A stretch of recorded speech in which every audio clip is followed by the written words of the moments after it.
성령으로 인치심을 받았으니, 우리 오늘은 에베소서 강해 31번째 약속의 성령으로 인침을 받은 교회라는 제목으로 말씀 상고하도록 하겠습니다. 특별히 오늘은 인침에 관해서만 한번 나누고요. 다음 주에 약속의 성령을 나누도록 할게요. 창세전 삼위 하나님의 언약이 우리의 역사 속에서 경험되고 실행되는 원리가 13절에 나와 있는 것처럼 진리의 말씀과 구원의 복음을 뭐하고요? 듣고, 그 다음에 믿고, 그 다음에 인치심을 받음으로 창세전 언약, 삼위 하나님의 언약이 우리의 삶 속에서 실행되고 이루어지고 있음을 우리가 계속 말씀을 살피고 있어요.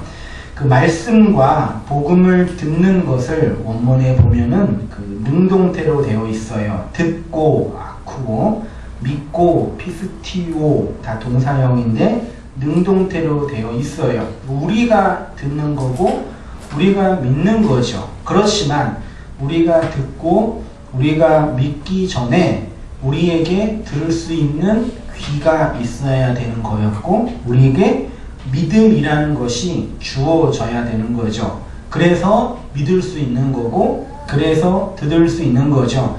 무엇이 먼저냐? 인간의 의지가 먼저냐? 하나님의 선행적 은총이 먼저냐? 논할 필요 없어요. 우리 안에 믿을 수 있는 믿음과 들을 수 있는 귀가 없었기 때문에 하나님께서 이걸 주셔서 믿을 수 있는 거고 들을 수 있는 거죠. 그렇지만 믿음이 무엇인지 알고 들음이 무엇인지 안 자는 자기가 믿어야 되죠. 자기가 잘 들어야 되죠. 그렇죠? 듣는 것도 하나님이 주셨기 때문에 들을 수 있다. 그러니까 하나님이 들려주시면 듣는 거고 아니면 아는 거고, 그렇게 우리 간팍하게 우리 어린 영혼들처럼. 그런데 이제 인치심이라는 단어, 이 스프라기조라는 단어는 특별히 수동태로 되어 있어요. 그러니까 인치심이라는 것은 하나님, 어떤 나보다 내 밖에 있는 어떤 실체가 나에게 인쳐야 된다라는 얘기입니다. 그래서 인치심은 인간이 자신의 힘으로 스스로 행하는 것이 아니죠.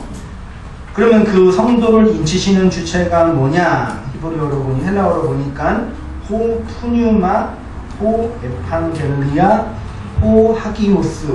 그 헬라어 히브리어는 거의 모든 단어 앞에 호, 하라는 정관사가 많이 붙어 있어요. 그 성령, 그 약속, 그 거룩, 이렇게 직역을 하자면, 그래서 이제 한글 성경에는 약속의 성령으로라고 번역을 했어요. 그러니까 성도를 인치시는 주체는 약속된 성령 하나님이에요. 어렵지 않죠? 여기 인치심이라고 번역된 헬라어가 스프라기조라는 단어인데, 이 스프라기조는 스프라기스라는 명사에서 왔어요. 그래서 스프라기스는 인장이 뭐예요? 도장이죠, 도장? 그 도장이라는 명사, 도장을 찍다라는 동사형으로 되어 있어요. 그래서 인치다. 신약성경을 읽다 보면요, 인치다라는 단어가 되게 많이 나와 있어요. 잠깐 살펴볼게요. 그 다음에 도장을 찍다, 그 다음에 날린하다, 봉투에 날린하는 거 있죠? 그 다음에 봉인하다, 혹은 증명하다, 이런 다양한 의미로 번역이 됐더라고요. 그러니까 진리의 말씀과 구원의 복음을 듣고 그것들을 믿는 사람에게 약속된 성령이 도장으로 빵 하고 찍히는 겁니다. 근데 이 도장이 무슨 도장이요? 불도장이죠. 지지난주인가 3주 전쯤에 불성벽 잠깐 나누었던 거 기억나세요? 그것처럼 인두나 노예, 인두로 노예나 가축, 물건의 그 주인이 딱 찍어서 흔적을 남길 때 인치다, 도장으로 찍다라 그러죠. 그렇게 성령님이 말씀을 듣고 그것들을 믿는 자를 도장을 찍는 거다라고 해석하면 됩니다. 지금도 그러하지만 도장을 찍는 것은 그것이 주인의 것임을 법적으로 증명하는 그런 원리죠. 그래서 도장을 찍음으로 이 물건이 내 소유다라고 법적으로 실제적으로 입증하는 겁니다. 헬라 시대에는 집과 물건, 동물뿐만 아니라 문서에도 도장을 찍었어요. 그래서 그 문서의 내용을 도장을 찍음으로 여기 있는 문서의 내용이 확실하다, 틀림이 없다라는 의미와 함께 두 번째로는 여기 있는 문서의 내용을 봉인한다, 비밀로 한다, 그런 의미로 도장을 찍었어요. 그러니까 물건이나 소유권을 위해서 도장을 찍는 것과 함께 이런 문서를 도장을 찍어서 여기 있는 내용은 분명하다. 우리 오늘도 그러죠?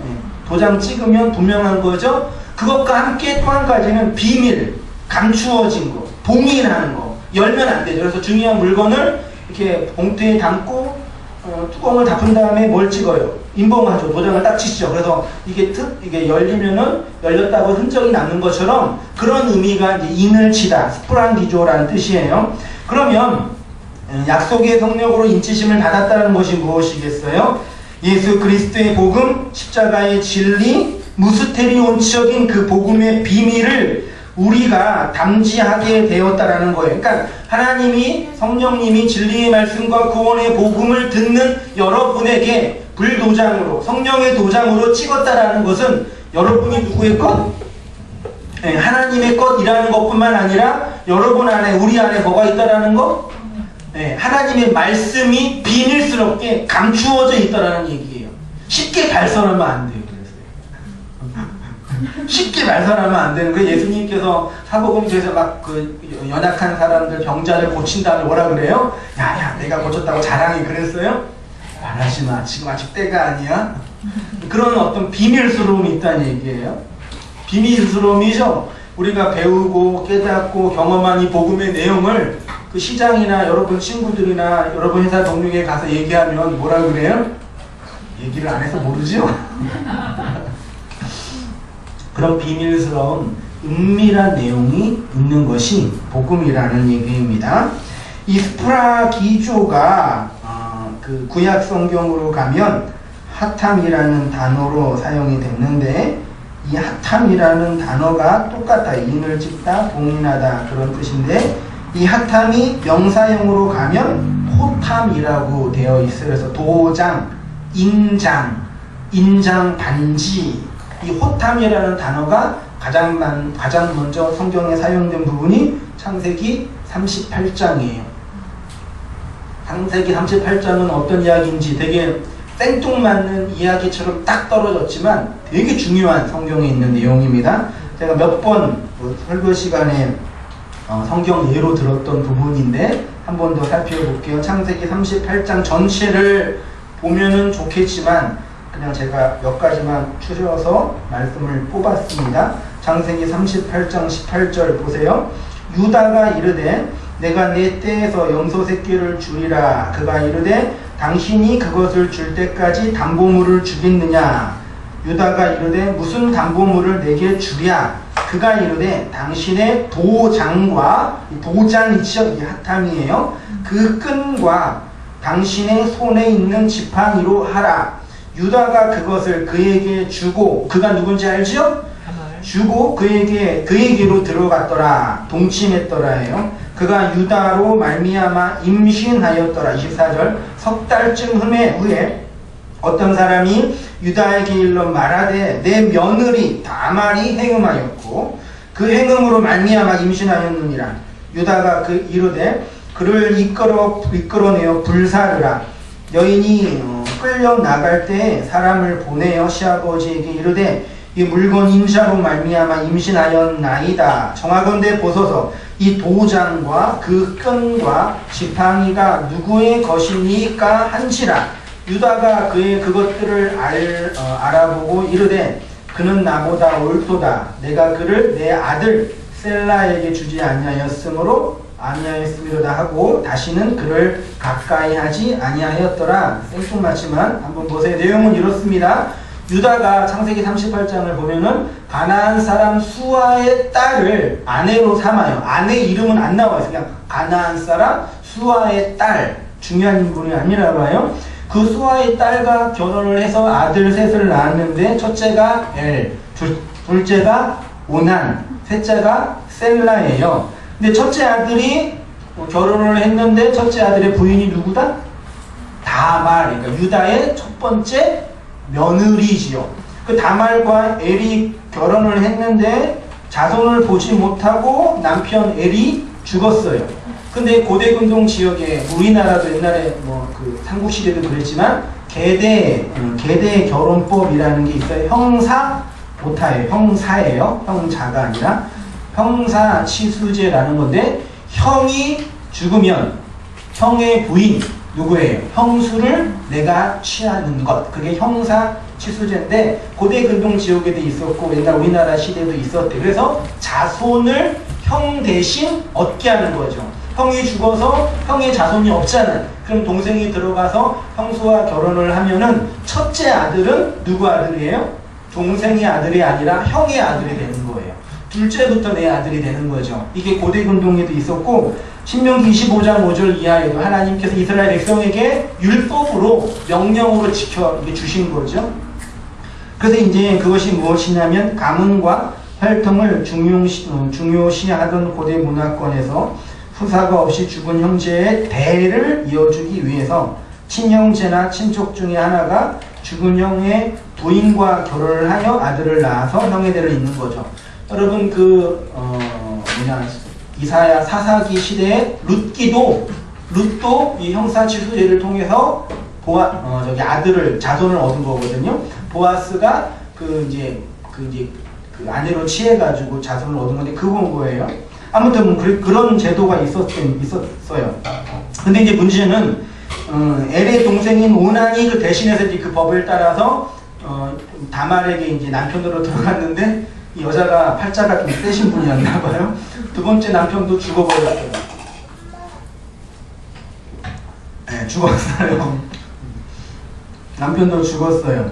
그래서 이제 죽으니까 이제 그 유다가 이제 걱정을 한 거죠. 저 며느리가 내 자식 잡아먹는 그런 얘기 많이 듣죠? 네. 잡아먹는 그런 여인이다. 그래서 이제 마지막 셋째까지는 주지 못해가지고 이제 핑계를 대서 이제 집에 본가로 가 있고 이제 셋째가 누구예요? 셀라가 크면은 너에게 남편으로 주겠다. 그리고 이제 보냈는데 시간이 지나도 아들로 남편으로 주지 않는 거예요. 그렇게 있다가 시간이 지났는데 이 유다가 이제 딥나라는 지역에 양털을 깎으려고 갔는데 거기에서 유다의 그 아내 다말이 창녀로 변신을 해서 유다와 동침을 하게 되는 거예요. 그리고 그 동침의 증거로 유다가 이제 성노매를 했잖아요. 그래서 이제 돈을 지불하려고 그랬어요. 양떼나 그 염소로. 근데 다말이 난 돈 필요 없고 당신의 인장과 끈과 지팡이, 인장과 끈인데 그러니까 도장에 끈이 달린 거죠. 끈이 달린 도장과 지팡이를 나한테 주라. 그러면 내가 동침하겠다. 그렇게 딜을 해가지고 했는데 그래서 그렇게 하다가 시간이 지나서 다말이 임신을 하고 배가 불렀죠. 그래서 이제 유다가 행음한 여인을 이제 불살리겠다라고 할 때 다말이 나와가지고 이 도장과 끈과 지팡이의 주인이 뱃속의 아버지다. 그러니까 유다가 이제 얘기하면서 네가 나보다 옳도다. 이게 무슨 말인지 이해되세요? 네가 나보다 옳도다. 이렇게 이제 그 스토리가 진행이 됩니다. 유다는 야곱의 네 번째 아들이에요. 야곱에게는 12아들이 있죠. 누구예요? 르시레유, 다나가, 아이스, 요베, 르벤, 시몬, 레위, 유다, 단, 납달리, 갓, 아셀, 이사갈, 스불론, 요셉과 베냐민. 12아들, 12족속, 12제자, 그리고 계시록에 가면 12장로, 그리고 12 14만 4천 성도, 하나님 백성을 상징한다고 누누이 말씀드렸죠. 아무튼 그 12아들이 있는데 창세기 35장에는 그 유명한 야곱의 베델 사건이 나와요. 베델에서 주님을 깊이 만나고 언약을 다시 이제 회복한 사건이죠. 그리고 36장에는 야곱의 첫째 아들인 에돔의 족보가 쭉 나와요. 그리고 37장부터 그 유명한 요셉의 이야기가 나오고 요셉이 쭉 이제 나가는데 갑자기 38장에 생뚱맞게 유다와 다말의 이야기가 떡 떨어져요. 그래서 많은 성경학자들이나 성경 비평가들이 이건 이상하다. 후대 편집자들이 편집을 잘못했다. 이렇게 해가지고 성경의 정경성과 신적인 권위를 부정하는데 하나님의 특별한 의도가 있는 거죠. 그게 뭐겠어요? 유다와 다말 사이에 태어난 베레스가 나중에 마태복음에 가면은 예수님의 이제 족보에 들어가게 돼요. 예수님의 계보를 보여주는 그런 사람이 됩니다. 구약 시대에는 4명의 족장이 있죠. 아브라함, 이삭, 야곱, 요셉이에요. 이 4명의 족장 중에 가장 중요한 족장이 누구예요? 말하자면 요셉이죠. 왜 요셉이 가장 중요한 족장이에요?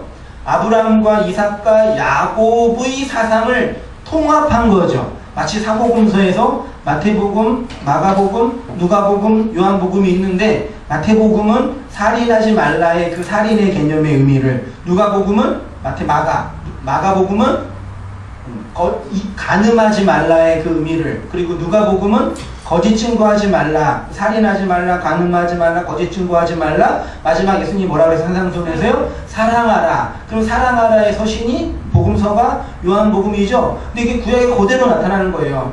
아브라함이 살인에 관한 이야기를, 살인에 관한 이야기를 이제 그 제사에 관한 이야기를 얘기한다고 한다면, 이삭은 간음에 관한 이야기를, 연합에 관한 이야기를 얘기하고, 야곱은 정말 거짓 증거, 야곱 자체가 거짓말장이 도둑 강도잖아요. 거짓 증거에 관한 이야기를 하고, 이 세 명의 족장을 완성한 사람이 그 요셉이에요. 그래서 이제 후대 이스라엘 백성들이 아브라함의 하나님, 이삭의 하나님, 야곱의 하나님이라고 부르는데 요셉의 하나님이라고 부르지 않아. 그 요셉 자체가 그 하나님을 완전히 드러낸 존재가 된 거죠. 되게 중요해요. 요셉이 사랑을 완성한 사람인데, 그 요셉이 어떻게 나왔냐 말하자면 유다와 다말, 하나님의 구속사적인 사건을 통해서 우리에게 사랑이 완성된 거다라는 성경의 이야기를 통해서 보여주는 거죠. 그래서 요셉이 누구를 예표해요? 당연히 예수 그리스도를 예표하잖아요. 그 요셉, 즉 예수 그리스도가 우리의 역사 속에서 어떻게 오게 되었지요? 유다의 불륜을 통해서, 다말의 믿음을 통해서 우리에게 그 언약의 자손이 구원자가 온 거예요. 우리에게 어떻게 예수님이 구원자로 오셨어요? 하나님의 불륜을 통해서, 우리의 믿음을 통해서 허락된 거죠. 성경의 독자인 우리에게 너의 구원자 그 예수가 바로 이렇게 하나님의 불륜, 하나님의 낮아지심을 통해서 오신 것이고, 교회인 너희는, 여러분은 그 하늘의 씨를 받음으로 불로 임할 영원한 심판에서 구원을 받게 되었음을 예표적으로 우리에게 보여주는 거예요. 무슨 말씀이 충분히 이해되시죠? 잘 이해하셔야 됩니다. 이거요. 고대시대에 여자가 아들을 낳지 못하면 그건 죽음입니다. 불임의 여인이 있죠. 그래서 성경의 모든 언약의 여인들은 다 불임의 여인이었어요. 마리아, 한나, 다말 다 불임한 여인이었어요. 생명을 잉태하지 못한 여인이었단 말이죠. 근데 그 불임의 여인, 살 수 없는, 생명이 없는 그 교회에 하나님이 이 땅으로 내려오셔서 생명을 던져주신 사건이 예수님의 십자가 사건이에요. 그렇게 우리가 하늘의 생명을 얻은 자가 되었습니다. 그 여인이 어떻게 해야지만 하늘의 씨를 받을 수 있었냐? 남자가 불륜을 저질러야지만 생명을 잉태할 수 있고, 그래서 남자가 불륜하면 된다 그런 얘기 아니에요. 요즘 그 정도로 생각하는 분 아니죠? 성경을 그렇게 얘기하면 큰일 나니까 막 이해하지 마세요.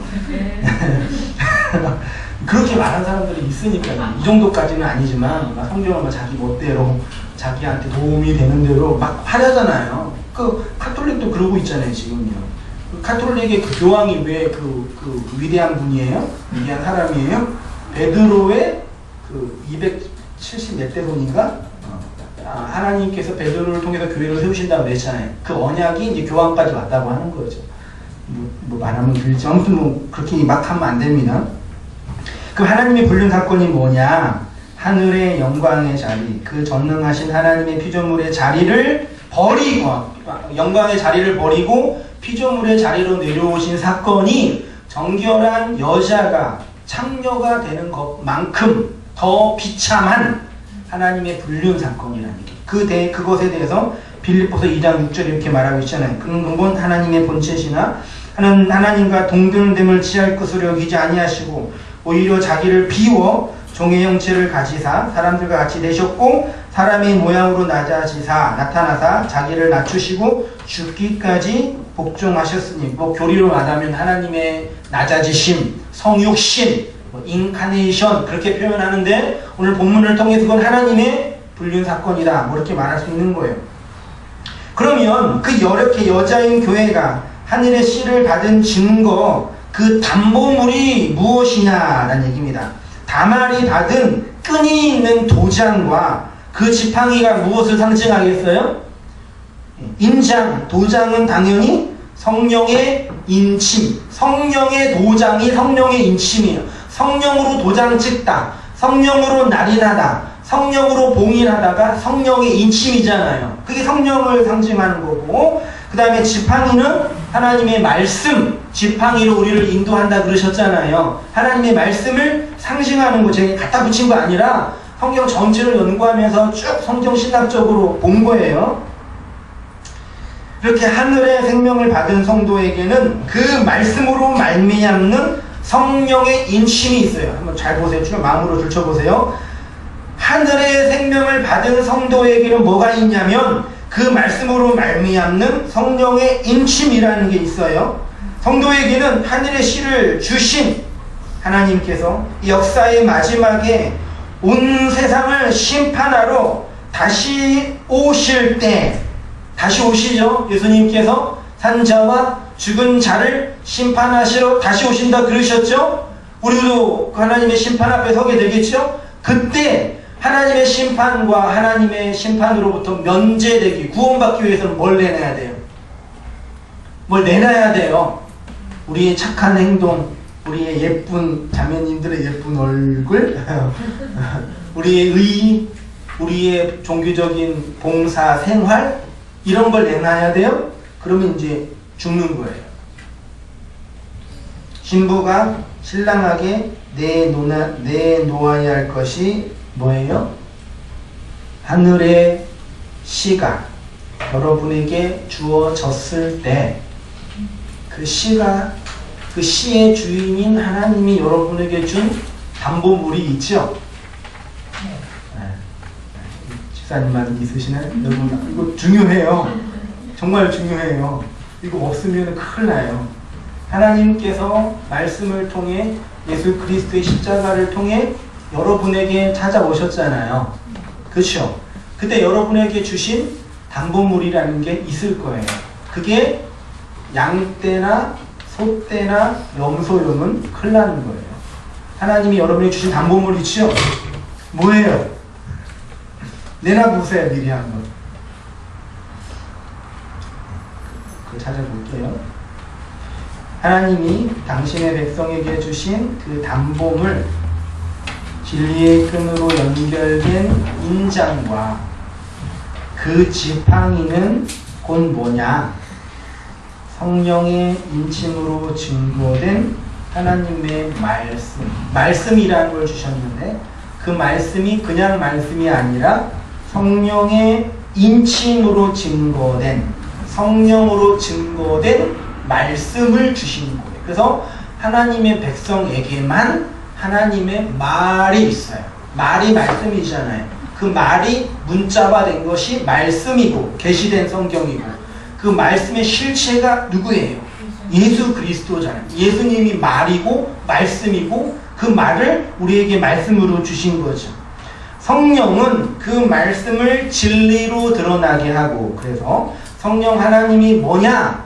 어떤 훈령이나 영향력, 여러분의 병을 낫게 하고 여러분의 소원을 들어주고 여러분에게 마음의 평안을 주고, 그 실체가 아니라 성령의 실체는 말을 진리로 확 드러나게 하는 거예요. 어디 안에? 여러분 마음 속에서. 그래서 성령 받은 자는 방언을 하고 능력을 받아서 병을 고치고, 이게 아니에요. 성령 받은 자에게는 뭐가 주어져요? 말이 진리로 주어져요. 그래서 도장을 찍다라는 핫함이라는 단어가 문서, 책들을 인봉할 때 사용이 됩니다. 말을 집어넣고 여러분 마음속에, 우리 마음속에 그 도장으로 꽉 찍는 거죠. 그래서 인봉하는 거예요.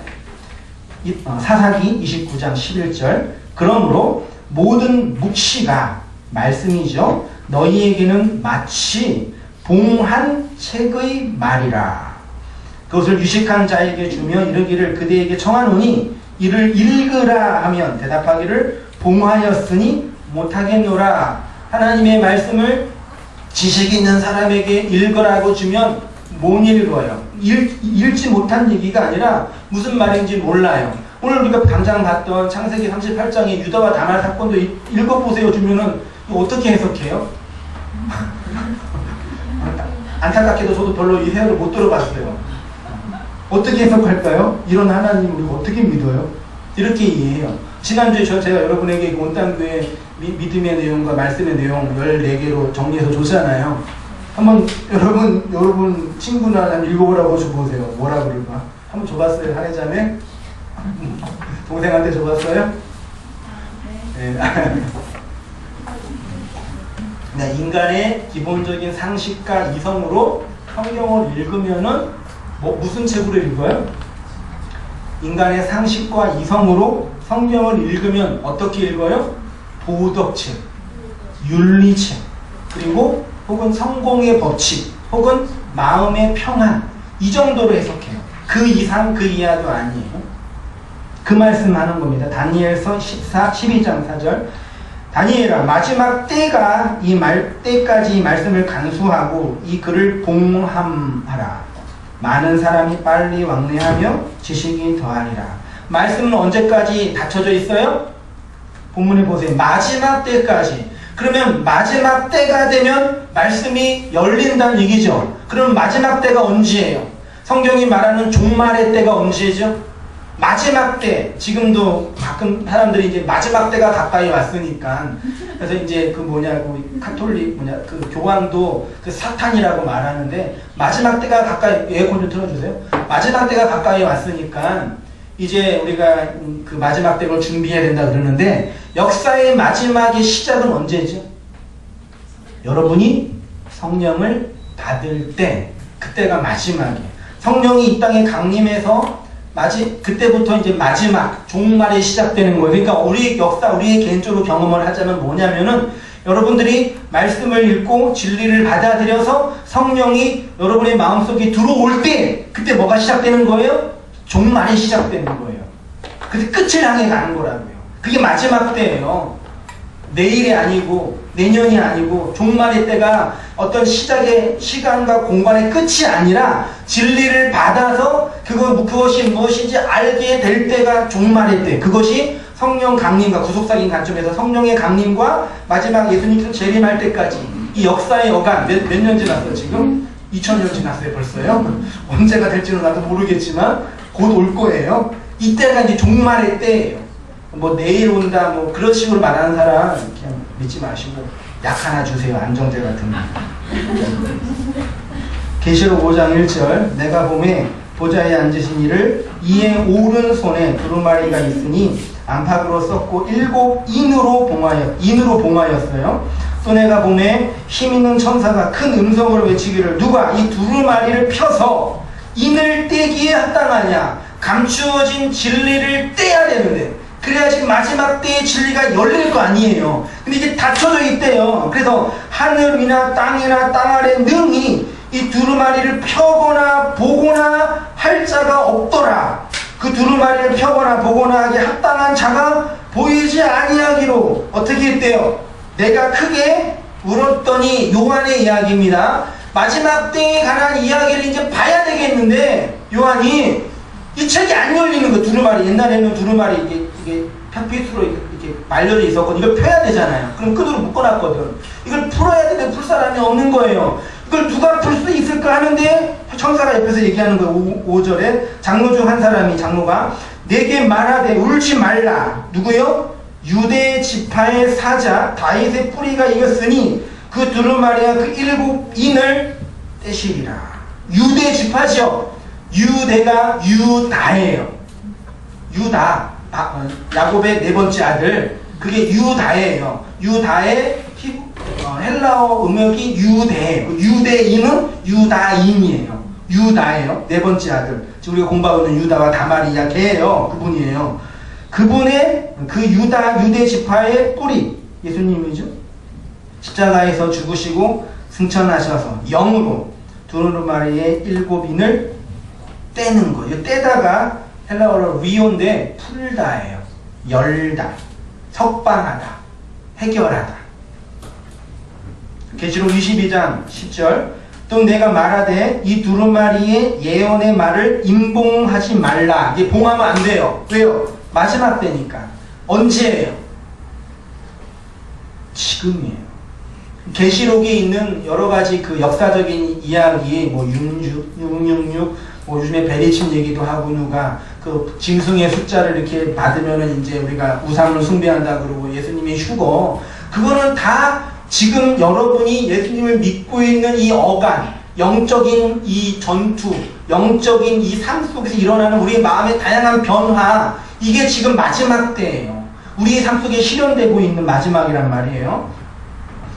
임봉된 진리의 말씀을 누가 떼냐면 유대 지파의 사자, 십자가에서 죽으시고 부활하신 예수 그리스도가 그 두루마리, 그 인을 떼는 거예요. 넘어갈게요. 우리가 진리의 말씀, 구원의 복음을 듣고 믿게 되면 성령의 인치심을 경험하게 되고, 그때 하늘이 열리고 하나님의 성령이 예수님께 임하였던 것처럼 그 예수를 믿고 진리를 받아들인 자에게 뭐가 임한다고요? 성령이 진리의 영으로 임하는 거죠. 그때 어떤 일이 일어나요? 닫혀 있었던 예수 그리스도의 복음이 우리 마음속에 확 들어오는 거죠. 그 전까지 자연적인 본성과 자연적인 성품으로 이해할 수 없었던 예수 그리스도의 십자가 사건이 어떠한 의미가 되는지를 알게 되는 거죠.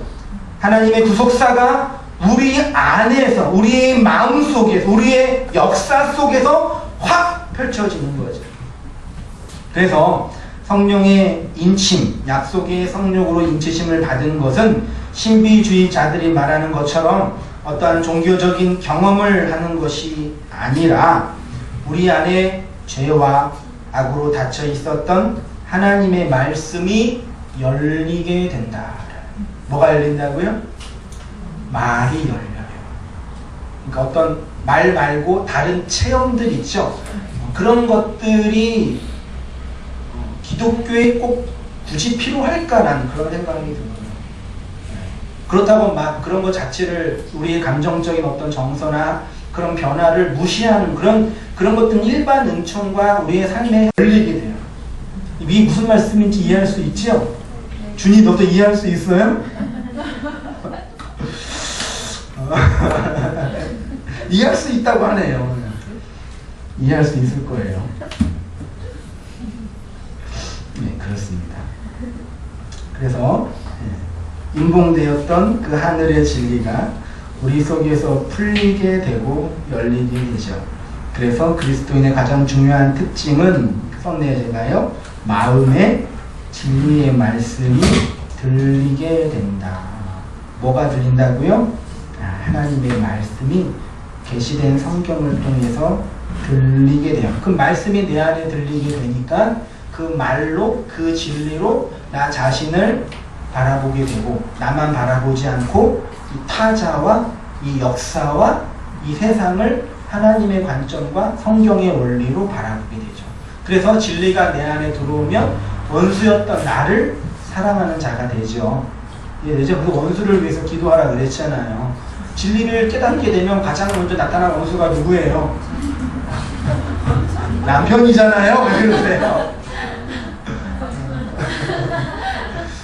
나죠. 나에게 원수를 사랑하는, 진리를 흘려보내는 자가 되는 거죠. 그래서 나를 사랑하는 자가 되고, 그 다음에 또 이제 타자들, 남편, 아내, 초등학생 2명. 지옥에는 분명히 초등학생들만 있을 거예요. 무슨 말 이해 넘어갈게요. 네. 우리의 이성과 우리의 이 보편적인 생각으로 이해할 수 없는 구조더라고요. 그 사랑할 수 있게 되죠. 진리를 흘려줄 수 있게 되죠. 그 얘기하는 거예요. 그래서 이 역사와 삶에 대한 폭넓은 이해가 형성이 된다. 이 무슨 말씀인지 충분히 마음으로 담아낼 수 있으시죠?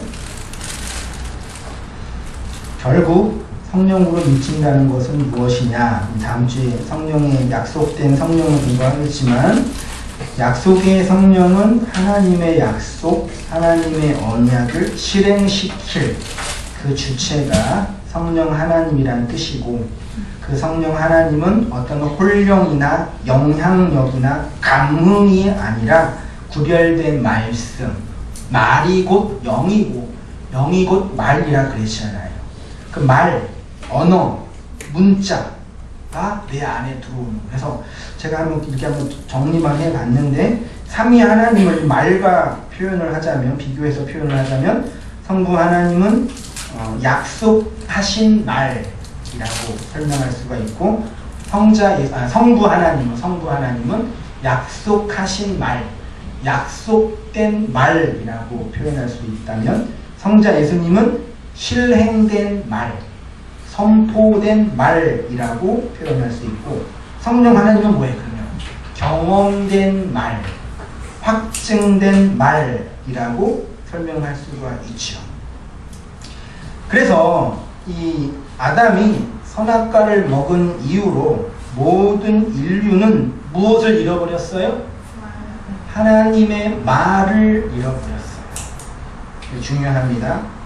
하나님 나라의 외인, 이방인이 되었어요. 이방인이 뭐예요? 그 나라 백성이 아니잖아요. 저는 미국 백성이 아니기 때문에 영어를 잘 못해요. 영어를 못하는 정당한 이유를 대는 게 아니라 무슨 말씀인지 이해할 수 있을 거예요. 그래서 하나님의 말을 잃어버렸기 때문에 거짓 말을 하는 자가 됐어요. 사탄과 마귀가 하는 가장 주도적인 일이 뭐예요? 거짓 증거를 하는 애들이에요. 얘네들은요. 밤에 나타나가지고 내가 너 잡아먹을 거야. 걔네들은 그냥 내가 공포영화 봐서 무서워하는 거고, 사탄과 마귀, 성경에서 말하는 그 사탄의 본질은 뭐냐? 거짓 증거하는 거예요. 거짓 말을 하게 하는 거예요. 그 거짓 말이 뭐예요? 거짓 증거가 뭐예요? 진리, 은혜, 하나님의 십자가, 은혜, 진리를 말하지 않고 율법을 말함으로 모든 사람이 그 율법의 저주 안에, 율법의 지옥 안에 갇혀있게 만드는 것이 거짓 증거예요. 그게 거짓 말하는 사람이고, 그게 거짓 교사예요. 여러분에게 율법을 가르쳐서 율법을 잘 가르치면 율법의 범주 안에 들어가게 되죠. 그 율법의 범주 안에 갇혀있게 되는 것이 거짓 증거, 거짓 말이에요. 모든 인류가 이렇게 거짓말을 듣고 거짓말을 하는 사탄의 종, 마귀의 종이 되었죠. 아니, 사탄의 종, 마귀가 아니라 그 자신이 사탄이에요. 거짓말이 여러분 안에 있잖아요. 요한복음 8장 44절, 너희는 너희 아비 누구에게서? 마귀에게서 났으니 너희 아비의 욕심대로 행하되 너희도 행하고자 하느니라. 그는 처음부터 살인하는 자. 여러분, 살인이 뭐예요? 칼 들고 사람을 찌르는 거? 혹은 예수님은 형제를 향하여 나가라, 이 밥통화해도 살인이라고 그랬잖아요. 성경이 말하는 살인, 물론 사람 죽이는 살인도 있지만 본질적인 언약적인 측면에서의 살인은 거짓 증거를 해서 그의 영혼을 빼앗는 게 살인이에요. 이해되시죠? 그의 육체를 죽이는 거는 형법상의 살인이고, 성경이 말하는 살인은 거짓말을 해서, 가짜 말을 해서 그의 영혼을 장악하는 게 살인이에요. 이 땅에서 행복한 삶은 무엇이냐? 돈 많이 벌고 많은 것들을 얻어서 떵떵대고 성공한 사람, 그게 성공한 사람, 행복한 사람. 누가 그렇게 말했어요? 그게 거짓말이잖아요. 그래서 우리가 어떻게 살아야 돼요? 돈도 많이 벌어야 되고 높은 데도 올라가야 돼서 높은 위치에 올라가야지 그 사람은 성공한 사람, 게으르지 않는 사람, 다른 사람의 칭찬받는 사람이라는 그런 구조 안에 갇혀 있잖아요. 저와 여러분이. 그게 우리의 영혼이 살해당하는 거라고요. 이 세상에게. 진리는 거기에서 나오라고, 그게 모든 것이 아니라고 얘기해서 그를 거기에 나오게 하는 것이 그를 구원하는 거라는 얘기죠. 그는 처음부터 살인한 자요, 진리가 그 속에 없으므로 진리에 서지 못하고 거짓말을 말할 때마다 제 것으로 말하나니 그가 거짓말장이요 거짓의 아비가 되었습니다. 그래서 예수님께서 이 땅에 오셔서 진리를 가르쳐서 누구를 고쳐주셨어요? 많은 병자와 고통 속에 있는 자를 고쳐주셨지만 그 중에 하나가 말 못하는 사람들, 벙어리 좀 그렇죠? 언어 장애인들, 말을 제대로 못하는 사람들에게 말을 잘 넣어주셔서 말하게 된 거예요. 그래서 내가 교회는 뭐 하는 곳이라고 그랬어요? 네, 말을 배우는 곳이에요.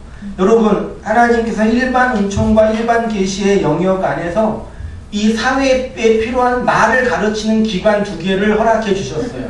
그게 뭐예요? 첫 번째가 가정. 그 가정에서 뭘 배워야 돼요? 말하는 걸 배우는 거예요. 그래서 어렸을 때 애가 태어나서 아무 말도 못 하잖아요. 엄마 아빠가 말하면 그 말 속에서 엄마, 아빠, 맘마 하다가 맘맘마 하다가 이제 문장과 문장이 이어지고 이제 말하게 돼서 나중에 이제 말로 엄마 아빠를 이제 대들죠. 심판하죠. 너 왜 그랬어? 엄마도 그랬잖아. 아빠도 그랬잖아. 말을 괜히 가르쳤다. 그럴 수도 있지만 가정에서 말을 잘 배워야 돼요. 이 가정에서 말을 잘 못 배우는 사람이 나중에 이제 커서 그런 뭐 심리적인, 정신적인 그런 어려움을 겪게 되는 거예요. 그래서 이거는 여러분 어렸을 때 가정에서 이 안정된 양육과 이런 애착관계 안에서 말을 제대로 못 배우면 주님을 만나면 다 회복이 될까요? 안 될까요? 그는 주님이 허락하신 제도가 아니에요. 그러니까 아무리 깊은 은혜와 진리를 깊이 경험해도요, 우리 안에 어렸을 때 하나님이 허락하신 양육의 태도 안에서 배워야 할 그 가치를 잃어버리면 주님을 만나도 그건 이게 분명히 뻥 뚫려져 있어요. 물론 어느 정도는 메꿀 수는 있죠. 적당하게 메꿀 수는 있죠. 완전한 회복은 불가능하다고 봐요. 그래서 되게 중요해요. 그러니까 저는 가끔 이렇게 교회 이렇게 사역하면서 인터넷에서나 개인적으로 성경 연구하면서 신학적으로든 성경적으로든 말을 정말 잘하고 진리를 깊이 경험한 분들을 많이 봬요. 어느 측면에서는 신학을 공부한 목회자보다 정말 진리나 성경 아는 지식이 더 깊어요. 오늘 또 인터넷에도 뭐 김동순 목사님이든 뭐 김난주 목사님이든 저기 박영선 목사님 다양한 설교자들이 있기 때문에 언제든지 내가 좀만 시간을 내고 연구를 하면은 정말 웬만한 설교자만큼보다 요즘 아주 목사님들이 설교를 제대로 안 하니까 하는데 많이 알아요. 근데 이 말을 제대로 못 배우는 거예요. 말을 혼자 배우면 어떻게 돼요? 제대로 못 해요. 말은 같이 배우는 거예요. 어디서? 가정에서. 그리고 학교에서. 교회는 가정과 같은 학교고 학교와 같은 가정이어야 돼요. 네.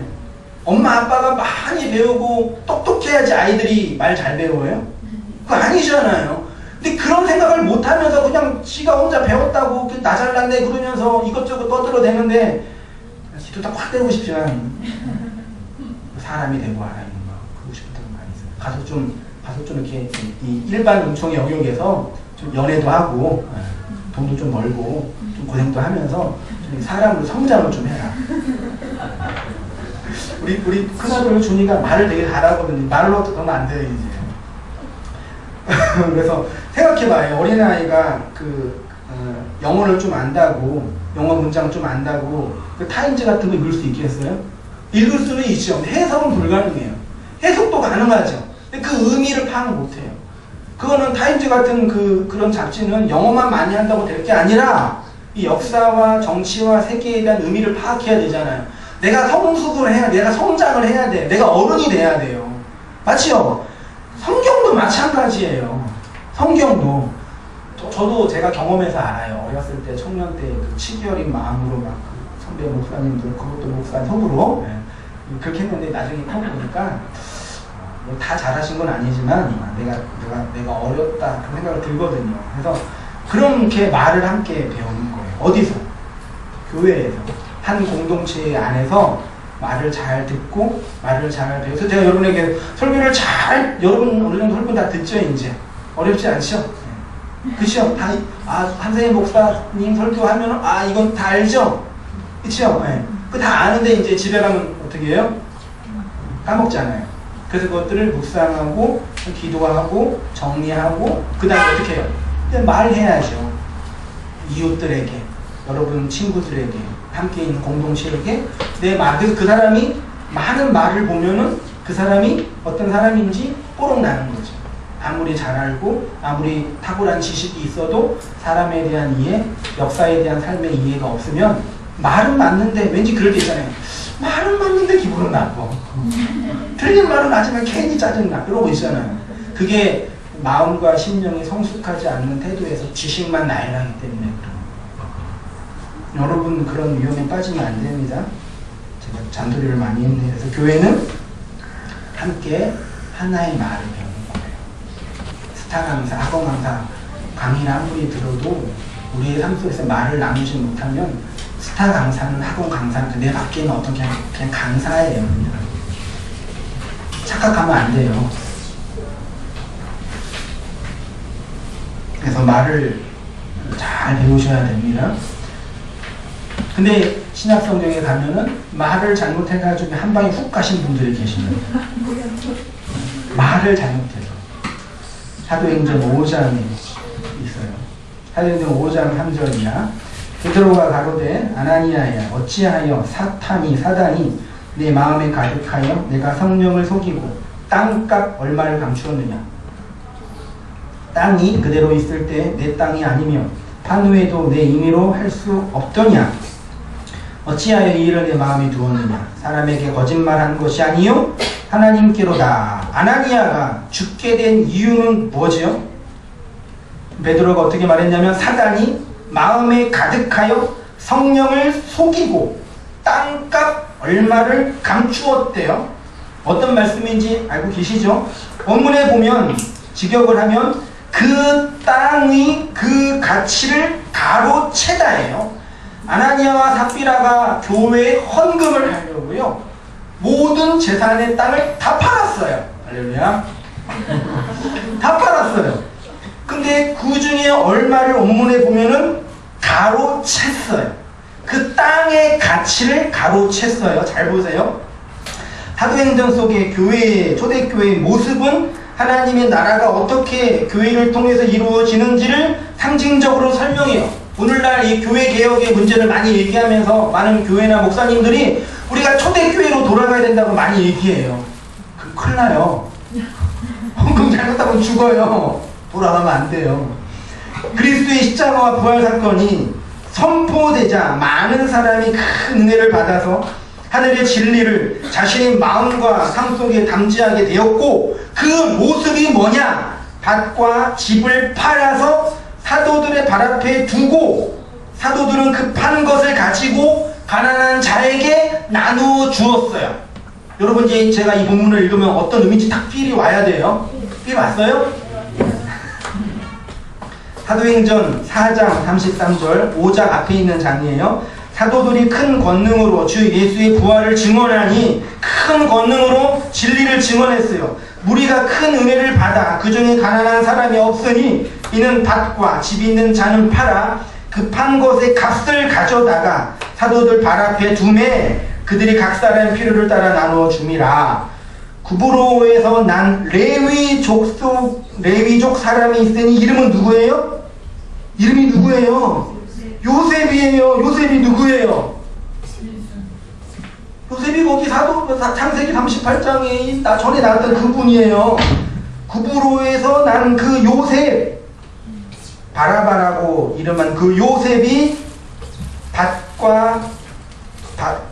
밭을 팔아서 그 값을 가지고 사도들의 발 앞에 두었어요. 그러니까 5장 아나니아와 삽비라가 밭과 그 땅을 팔아서 사도들의 발 앞에 두기 전에 이미 4장에서 요셉이 선수를 친 거죠.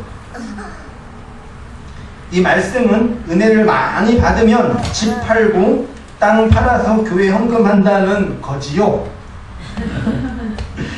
많이 들었어요. 이런 설교를 많이 들었어요. 저도. 그런 얘기가 아닙니다. 하나님이 우리에게 주신 하늘의 은혜는 우리가 만들고 노력해서 얻는 게 아니지요? 하나님이 여러분에게 말씀과 진리의 은혜를 주셨지요? 여러분이 믿었기 때문에 주신 것도 아니고 여러분이 말씀을 들었기 때문에 허락된 것도 아니라 하나님이 주권적으로 은총으로 주신 거죠. 우리 거예요? 하나님 거예요? 하나님 거예요. 그 얘기하는 거예요. 그것을 받은 자는 자신의 것을 팔아서 가난한 자, 그 진리와 은혜가 없는 자에게 나누어 준다라는 얘기죠. 사복음서에서 예수님께서 부자 청년에게 너 것을 팔아서 가난한 자에게 나누어 주라고 했는데 걔는 했어요? 못했어요? 걔는 못했어요. 근데 초대교회 성도들은 그 일을 하게 된 거예요. 사도들의 발, 복음을 전하는 자의 발이 그 일을 하게 된 거죠. 그 일이 4장에 있었는데 갑자기 5장에서 아나니아와 삽비라가 그 하늘의 진리를 무엇으로 생각한 거예요? 내 거다 그런 거예요. 내가 축복할 수 있다고 생각한 거예요. 그래서 죽은 거예요. 헌금을 하고 해서 여러분이 낸 헌금, 그 헌금에 11조 딱 내야 되는데 자신 없어 좀만 빼야지. 그게 아니라 하늘의 진리가 나한테 왔는데 그게 내 거다 그런 거예요. 내가 소유하고 내가 만들어내고 내가 노력해서 했기 때문에 내 거다. 그래서 죽은 거예요. 그것 자체가 생명 없음을 의미하는 거기 때문이죠. 그게 누구예요? 사탄, 마귀, 거짓말하는 자의 일이에요. 조국교회의 절망적 현실 속에서 챕터가 있어요. 약속의 성령으로 인치심을 받은 자는 그 진리의 말씀, 구원의 복음이 나를 살게 하고 나를 풍요롭게 하기 때문에 그것들을 가난한 자에게 흘려주는 존재가 돼요. 그러니까 내가 전도하라 그런 얘기 아니라는 거 알죠? 우리가 받은 그 진리를 푸토코스한 자에게, 가난한 자에게 내 것을 팔아서 그것들을 팔아서 흘려주지 못하는 이유는 뭐예요? 영혼을 향한 사랑이 없기 때문에 나도 사랑하지 못해, 내 자식도 내가 사랑하지 못해, 누굴 사랑해 내가요? 그게 아니라 그 진리가 내 것이기 때문이에요. 내가 소유했다고 생각했기 때문이에요. 내가 노력해서 얻었다고 생각하기 때문이에요. 또 하나는 아직 내 안에 그것이 없기 때문이에요. 그걸 설명하는 거예요. 아무리 공부하고 영어를 많이 들어도 외국인을 딱 쓰면은 그러잖아요. I don't know. 영어가 나한테 없으니까 죽겠는 거죠. 영어 못하는 게 좋으세요? 그러니까 역사 속에서 내 자신과 이웃과 타자에게 이것들을 흘려줘야 되는데 그러고 있는 거네. 왜 나는 왜 말을 못하지? 왜 못하는지 생각해보면 왜 못하는지 하나. 왜 못하는지. 원래 내가 말을 못하기 때문에. 원래 저도 말 못했어요. 진짜 못했어요. 우리 집사람이 증인이에요. 오늘 우리 조국교회 현실, 우리 세계교회 현실은 정말 절망적입니다. 정말 절망적이에요. 그 절망의 본질은 돈이 없기 때문에 가난과 질병, 창궐하기 때문에 혹은 정치적, 군사적 그런 적대감으로 많은 사람이 죽어가기 때문만은 아니에요. 역사는 언제나 그랬어요. 언제나 그랬어요. 앞으로도 그럴 거예요. 문제는 그 진리의 말씀과 복음의 은혜로 하늘의 진리를 받았다고 스스로 너스레를 떠는 자들의 모습이에요. 자신들의 모든 것을 팔아서 가난한 자에게 나누어주는 진짜 구제 동그라미, 진짜 기도 동그라미, 진짜 금식이라는 걸 해야 돼요. 여러분 제가 원고에 산상수훈 원고 드리죠? 주중에 저랑 성경 공부 안 하시는 분들은 집에 가서 읽으라고 제가 드리는 거예요. 읽으세요? 네. 안 읽으면 정말 읽으셔야 돼요. 그냥 제가 이렇게 많이 주는 이유가 그러니까 꼭 공부하면 같이 하면 좋고 나누면 좋고 그럴 기회나 형편이 안 되면 꼭 차근차근 제가 읽으세요. 이렇게 뭐 원고나 글이 이렇게 여러분이 읽지 않을 정도로 이렇게 가난한 글은 아니잖아요. 읽으면서 묵상하고 공부했으면 좋겠어요. 거기에 산상수훈 공부하고 있는데 6장, 5장 또는 6장 들어가고 있는데 6장에 구제와 금식과 기도가 나오잖아요. 이게 구제는 뭐예요? 불우이웃에게 교회의 돈의 일부를 주는 것. 그거는 성경이 말하는 구제가 아니라 사회복지단체에서 하는 사회복지 프로그램이에요. 요즘 이게 교회에서 만약 사회복지 많이 하는데 교회에서 하는 것 자체가 나쁜 게 아닌데 뭐가 나빴냐면 가난한 사람에게 돈 몇 푼, 쌀 몇 포대기 주는 것이 성경이 지지하는 구제다라고 이해하는 게 잘못이에요. 알겠죠? 돈이나 세상의 가치를 가지고 있는 측면에서는 교회는 너무너무 가난해요. 한번 생각, 원당교회가 누굴 구제할 수 있겠어요? 어느 사람? 그래서 어느 교회는 우리는 개척교회지만 가난한 교회 돕는다고 자랑하더라고요. 그런 구제가 아니에요. 그게 나쁘다는 얘기가 아니라 성경이 말하는 구제는 양식을 나누어 주는 거잖아요. 하나님이 여러분에게 하늘의 양식을 주셨죠? 먹고 살고 있죠? 그래서 살이 안 찌는 거예요? 못 먹어서요? 먹고 살고 이게 토실토실 찌셨잖아요. 그것들을 양식을 그 양식이 없어도 죽어가는 사람에게 흘려주는 게 그게 진짜 구제예요. 그게 없잖아요.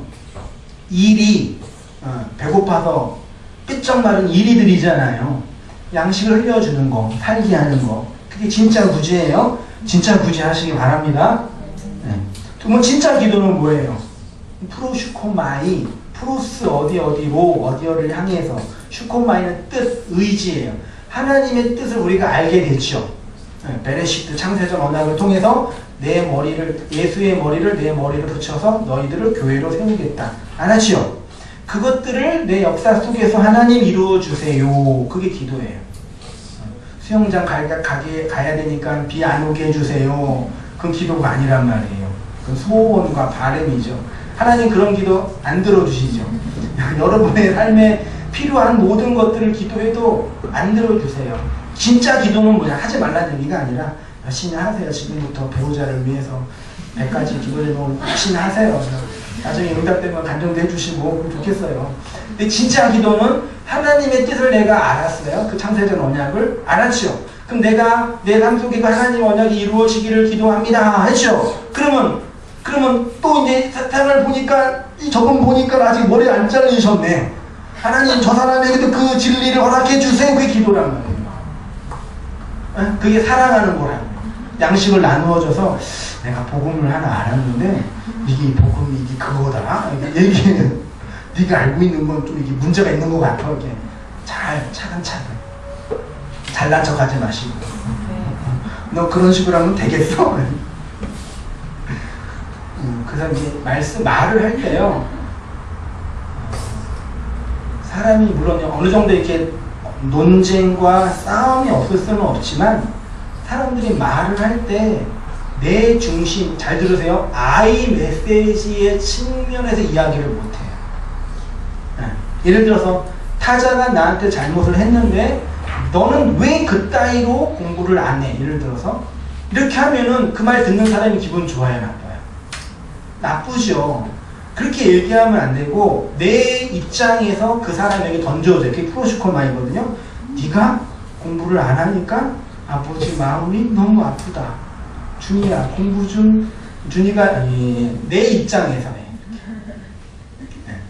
비판하고 그 사람을 헐뜯고 그게 아니라 내가 이해한 측면이 있잖아요. 그렇게 얘기해 줘야 돼요. 그렇지 않으면은 이 사람이 감정적으로 다치기 때문에 진리를 전해도 그래, 그냥 지옥 갈게. 가. 이렇게 되는 거예요. 그러놓고 강팍하다고도 저기 비난하더라고요. 자기가 얘기 잘못해놓고. 그런 섬세함과 영혼과 삶에 대한 이해가 필요하죠. 그러니까 이게 선무당이 사람을 잡는다고 다 제 얘기하는 거예요. 선무당이 사람을 잡는다고 조금 알고 조금 깨닫게 돼서 그동안 여러분 다 이해됐지만 한국교회가 워낙 비복음적이고 잘못된 성경적인 가르침으로 말도 안 되게 정말 지금 성경을 제가 보면 볼수록 정말 말도 안 되게 교회를 이끌어 왔어요. 그런 걸 경험하니까 이게 충격도 심하고 원망도 생기죠. 그런 측면에서 얘기할 때가 있는데 좀 더 깊어지고 넓은 마음이 형성이 돼서 다 안을 수 있는 그런 마음으로 역사와 타자와 다른 사람들 이해할 줄 아는 넓은 마음들이 필요하겠더라고요. 무조건 비난하고 무조건 푸시고 율법주의, 인본주의, 엔터테인먼트, 인간관계 잘 잘못됐어요. 복음의 목적은 푸시는 겁니까? 해체시키는 거예요. 말씀으로 잘 세워야 되죠. 그런 인간과 삶에 대한 이해가 필요해요. 그게 진짜 프로슈코마예요. 금식은 뭐예요? 밥 굶는 게 아니라 우리가 하늘의 양식을 충분히 먹으면 이 땅의 욕망과 이 땅의 가치에 대해서 맛이 없어지죠. 그래서 밥 먹기 전에 우리 아이들한테 막 마이쮸 주고 아이스크림 주면 맛있다고 많이 주면은 밥을 먹어야 안 먹어요? 안 먹죠. 그래서 진리 하늘의 양식은 배고픈 자만 먹을 수 있어요. 배가 부르면요 마이쮸 같은 거 많이 먹고 그러면요 먹기가 싫어해요. 그래서 진리가 떨어질 때 그 영혼이 배가 고픈 상태가 되는 거예요. 가난한 자가 돼요. 그래서 그 양식을 먹고 배가 부르게 되는 거죠. 그렇게 진짜 구제, 진짜 기도, 진짜 금식을 하는 여러분 되시기 바랍니다. 아나니아와 삽비라처럼 그것을 감추고 숨겨두고 있으면 안 돼요. 감추지 말고 팔아야 돼요. 자신의 것을 버릴 생각이 없으니까 거짓을 먹고 사는 사탄이 우리 마음에 가득하게 됩니다. 예수님이 자신의 모든 것들을 팔아서 하늘의 양식을 여러분에게 나누어 주셨지요. 여러분은 그 양식을 먹었고 그럼 어떻게 해야 되겠습니까? 창세기의 요셉처럼 사도행전의 요셉처럼 여러분의 마음에 곡간을 열어서 그 양식을 잘 나누어주는 그런 복음을 전하는 자의 발로 있었으면 좋겠고 온 땅 교회가 그 일을 함께 꾸준하게 잘 감당해서 그 진짜 양식이 없어서 배고파 죽고 있는 어린아이들 맨날 마이쮸 먹고 사탕 먹고 그러면 진짜 망해요. 막 그 아토피 일어나고 막 그러면 안 돼요. 진짜 엄마가 준 양식을 줘야죠. 그 양식을 잘 나누어 주는 여러분이 되고 온 땅 교회가 될 수 있도록 기도하고 여러분의 삶 속에서 수고하고 애쓰셨으면 좋겠어요.